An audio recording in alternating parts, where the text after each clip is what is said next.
Bonsoir à tous, bonsoir et content de vous retrouver ce soir dans ce nouvel épisode de Mardi Méditation.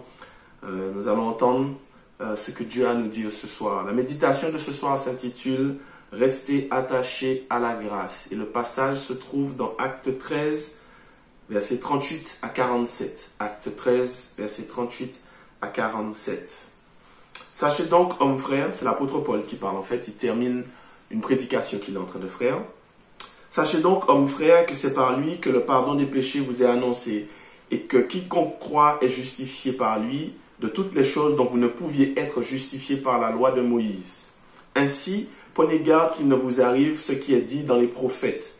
Voyez, compteurs, soyez étonnés et disparaissez, car je vais faire en vos jours une œuvre que vous ne croiriez pas si on vous la racontait. Lorsqu'ils sortirent, on les pria de parler le sabbat suivant sur les mêmes choses. Et à l'issue de l'assemblée, beaucoup de juifs, de prosélytes pieux suivirent Paul et Barnabas, qui s'entretinrent avec eux et ils les exhortèrent à rester attachés à la grâce de Dieu. Le sabbat suivant, presque toute la ville se rassembla pour entendre les paroles de Dieu.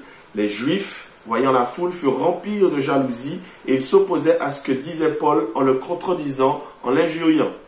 Paul et Barnabas leur dirent avec assurance, « C'est à vous premièrement que la parole de Dieu devait être annoncée, mais puisque vous la repoussez et que vous vous jugez vous-même indignes de la vie éternelle, voici, nous nous tournons vers les païens, car ainsi nous l'a ordonné le Seigneur, je t'ai établi pour être la lumière des nations, pour porter le salut jusqu'aux extrémités de la terre. » Prions. Père éternel, merci pour ce moment que tu nous donnes encore à partager. Bénis-nous, bénis-moi, dispose les cœurs et chasse ceux qui ne te glorifient pas. Dans le nom de Jésus-Christ. Amen. Nous sommes à un tournant important de la vie de Paul et dans son ministère en tant que missionnaire. C'est à ce moment-là que Paul comprend qu'il commence à réaliser qu'il focalise sur les païens, c'est-à-dire sur les personnes qui n'étaient pas juives, car ils étaient plus ouverts à l'évangile de Christ, plus ouverts à la bonne parole. Mais dans ce passage, comme d'habitude, une chose va m'interpeller. Paul, dans sa coutume, dans sa manière de faire, va chercher une synagogue le jour du Shabbat pour prêcher l'évangile, va prêcher la bonne nouvelle, c'est ce qu'il va faire, et ça va prendre. On va lui dire de revenir au prochain sabbat, mais entre deux samedis, après avoir prêché, après avoir fait un appel, comme on aurait dit aujourd'hui, Paul va dire aux nouveaux convertis de rester attachés à la grâce de Dieu. C'est cette petite parole qui m'a interpellé. Rester attachés à la grâce de Dieu. Si aujourd'hui quelqu'un qui ne connaît pas Dieu venait vous voir et vous disait c'est quoi la grâce de Dieu, qu'est-ce que vous lui auriez dit? Eh bien déjà, une grâce, c'est une faveur non méritée. Une grâce, c'est accorder une faveur qui n'est pas méritée. Faire un don à quelqu'un qui ne méritait pas ce don. La grâce de Dieu, c'est deux choses, voire trois choses. Deux choses, voire trois choses. La première, la grâce de Dieu, c'est le salut accordé à tous les hommes qui se repentent. On appelle ça aussi tout simplement l'évangile. On appelle ça aussi la bonne nouvelle. D'ailleurs, évangile veut dire bonne nouvelle. Évangile veut dire bonne nouvelle. Donc la grâce de Dieu, c'est Dieu qui nous accorde le salut alors que nous ne le méritions pas. On connaît Jean 3,16 qui dit « Car Dieu a tant aimé le monde qu'il a donné son Fils unique, afin que quiconque croit en lui ne périsse point, mais qu'il ait la vie éternelle. » Mais on devrait connaître aussi les versets 17 et 18. Dieu, en effet, n'a pas envoyé son Fils dans le monde pour qu'il juge le monde, mais pour que le monde soit sauvé par lui. Et le verset 18, « Celui qui croit en lui n'est point jugé, mais celui qui ne croit pas est déjà jugé, parce qu'il n'a pas cru au nom du Fils de Dieu. » On connaît aussi Éphésiens 2,8 qui dit « C'est par grâce que vous êtes sauvés par le moyen de la foi. » Donc la grâce de Dieu, c'est recevoir le salut de Dieu alors qu'on ne le méritait pas. La grâce de Dieu, c'est recevoir le salut alors que nous sommes des pécheurs. C'est recevoir le salut de Dieu alors que nous sommes des menteurs, nous sommes des voleurs, nous sommes des couillonneurs, nous sommes des égoïstes, des arrogants. Nous sommes des petits péteux, des vicieux, nous sommes des drogués, des mal élevés, des gens qui ont la bouche sale. Alors qu'on ne le méritait pas, Dieu nous le donne, la grâce de Dieu.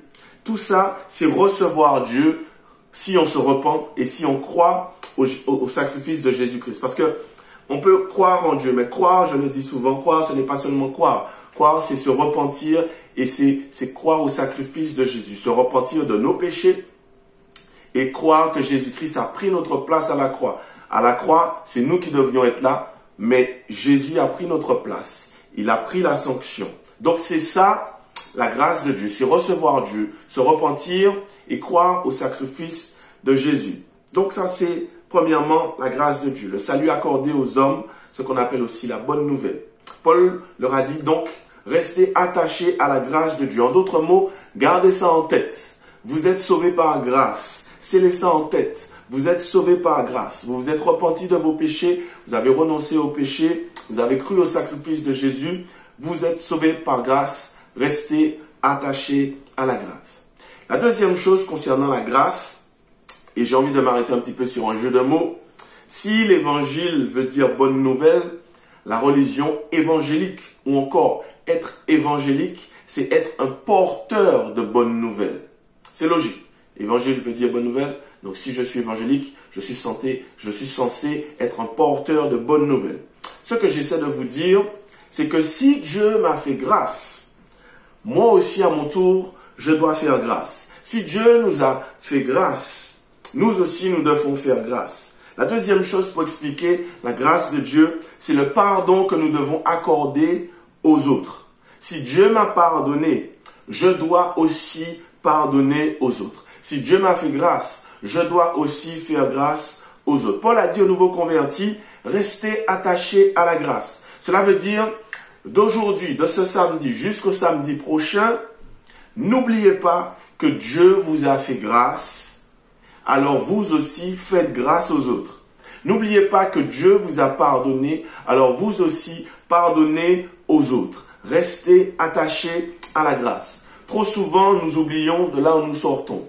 Trop souvent, nous oublions que nous étions des pécheurs, qu'on a menti, qu'on a couillonné, qu'on a volé, qu'on était dans des péchés sexuels, qu'on était orgueilleux. On a oublié tout ça et on a du mal à faire grâce à celui qui est toujours dedans ou à celui qui est tombé dedans, qui est retombé dedans. Aujourd'hui, le véritable enfant de Dieu, le chrétien repenti, il doit avoir une attitude de vérité, de rigueur, de sainteté par rapport au péché. Mais il doit aussi avoir une attitude de grâce. Paul a dit, restez attachés à la grâce. Ce n'est pas qu'on accepte le péché. Ce n'est pas qu'on est d'accord avec le péché. Mais on est prêt à pardonner, prêt à comprendre l'autre, prêt à faire grâce. Oui, il faut que nous puissions être dans la vérité concernant le péché. Mais oui, il faut que nous puissions faire grâce. Et la grâce a une dimension énorme avec la patience. Il n'y a pas de grâce sans patience. Il n'y a pas de patience sans grâce. Il faut dire la vérité, mais il faut être patient. Il faut faire grâce. Il faut rester attaché à la grâce. Paul leur a dit, quand vous retournerez dans vos familles, faites grâce. Quand vous retournerez dans votre travail avec vos collègues, faites grâce. Quand vous verrez un ennemi, une personne qui ne vous aime pas trop, faites grâce. Vous allez dire la vérité. Vous allez dire, mais faites grâce. Alors des fois, on va dire à quelqu'un une vérité et la personne ne va peut-être pas accepter la vérité, mais faites grâce. Restez attachés à la grâce. Parfois, les chrétiens sont trop prompts, trop rapides à juger, à critiquer. Et je le dis souvent, dans une histoire, dans une situation, vous n'avez jamais tous les éléments, vous n'avez jamais toutes les circonstances. Et souvent, il y a 2 versions, même 3 versions. Donc, faites grâce. Ne jugez pas trop vite. Faites grâce. Restez attachés à la grâce. Et la troisième chose pour comprendre la grâce, c'est que la grâce de Dieu, c'est l'ensemble des dons donnés à tous et à n'importe qui. L'ensemble des dons donnés à tous et à n'importe qui. C'est l'ensemble de capacités, de talents, d'aptitudes, de facultés que Dieu donne à tous et à n'importe qui. Ce que je suis en train de vous dire, c'est que tout vient de Dieu. Jacques a dit, toute grâce excellente, tout don excellent vient de Dieu. tous les dons, toutes les capacités, toutes les aptitudes, tout ce qui est bon, tout ce qui est exceptionnel, tout ce qui a de meilleur, tout ce qui peut rendre un homme intelligent, tout ce qui peut rendre un homme fort, tout ce qui peut rendre un homme ou une femme doué, tout ce qui peut rendre un homme puissant, un homme beau, une femme belle, tout ça, tout ce qui peut être un atout dans une vie, c'est Dieu qui, à la base, a donné. C'est Dieu qui, à la base, a donné. Il y a une phrase qu'on dit souvent dans le monde chrétien, tout est par grâce, mais c'est une vérité, pas seulement pour les chrétiens, pour tout le monde. Le meilleur sportif, comme le plus riche homme au monde, comme la plus belle femme au monde, comme le plus bel homme du monde, comme la femme la plus intelligente, comme l'homme le plus talentueux. Tout ça, c'est Dieu qui a donné à qui il voulait le donner. Dieu, dans ce monde, c'est vrai qu'il y a ceux qui ne croient pas en Dieu. Et on entend certains dire, moi je me suis fait moi-même, moi je me suis construit moi-même, moi j'ai travaillé dur et je suis arrivé là où je suis. En fait, c'est Dieu qui a mis tout en place dès le départ. Oui, il y a peut-être eu du travail.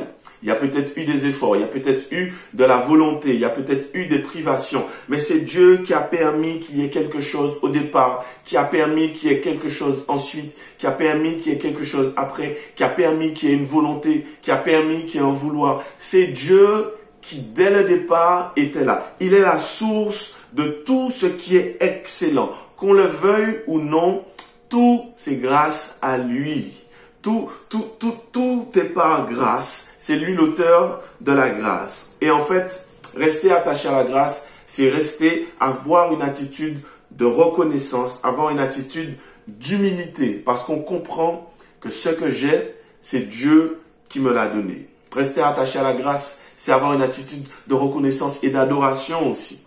Si je respire, c'est par grâce. Si je peux parler, c'est par grâce. Si je peux voir, c'est par grâce. Si je me réveille le matin, c'est par grâce. Si je réveille le matin et que j'ai pas mal au dos, j'ai pas mal aux hanches, j'ai pas mal aux pieds, c'est par grâce. Si j'ai réussi dans mon entreprise, c'est par grâce. Si j'ai fait de l'argent aujourd'hui, c'est par grâce. Si j'ai perdu de l'argent aujourd'hui, c'est par grâce. Parce que j'aurais pu en perdre plus. Tout est par grâce. Si j'ai de quoi manger aujourd'hui, c'est par grâce. Si je mange très bien aujourd'hui, c'est par grâce. En fait, notre Dieu est un Dieu rempli de grâce. Et comme dit le verset, comme dit la chanson, mais c'est un verset, les miséricordes de Dieu ne sont pas finies. Comme dit le verset, ses compassions se renouvellent chaque matin envers nous.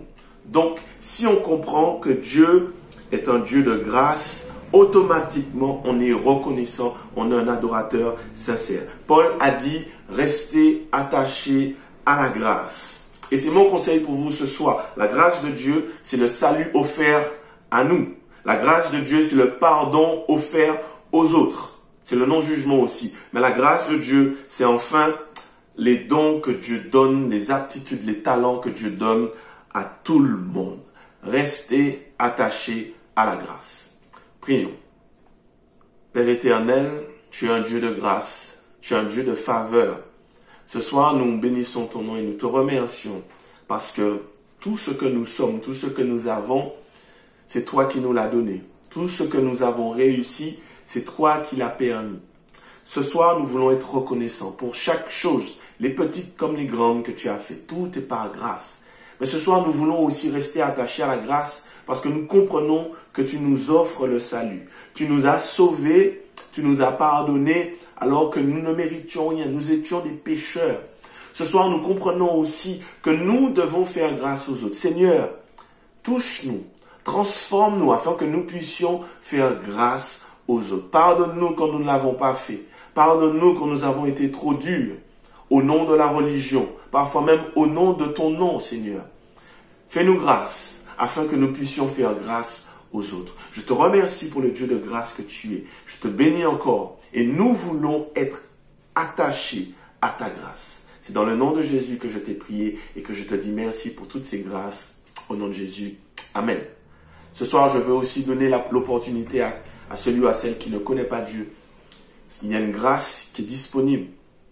Celui qui est pécheur, celui qui est peut-être dans une vie qui ne glorifie pas Dieu, mais qui sent l'appel de Dieu dans sa vie, qui veut venir vers Dieu. C'est une grâce. C'est une opportunité que Dieu te donne ce soir. Donc si tu veux faire partie de la famille de Dieu, si tu veux recevoir la grâce de Dieu, elle est gratuite. Juste répète ces mots après moi afin qu'ils viennent dans ta vie, qu'ils viennent dans ton cœur et qu'ils continuent de te faire grâce. Juste répète. Seigneur Jésus, je te demande pardon. Pardon pour tous mes péchés. Pardon parce que j'ai été mauvais, j'ai fait de mauvais choix et tu ne prends pas plaisir à ces choix. Ce soir, je te demande pardon, je me repens. Ce soir, je crois aussi qu'à la croix, tu es mort à ma place. Donc, j'accepte ton sacrifice. J'accepte Jésus-Christ, ton Fils, comme mon Sauveur et comme mon Seigneur. Merci de faire de moi ton enfant et continue de me faire grâce. Au nom de Jésus-Christ. Amen.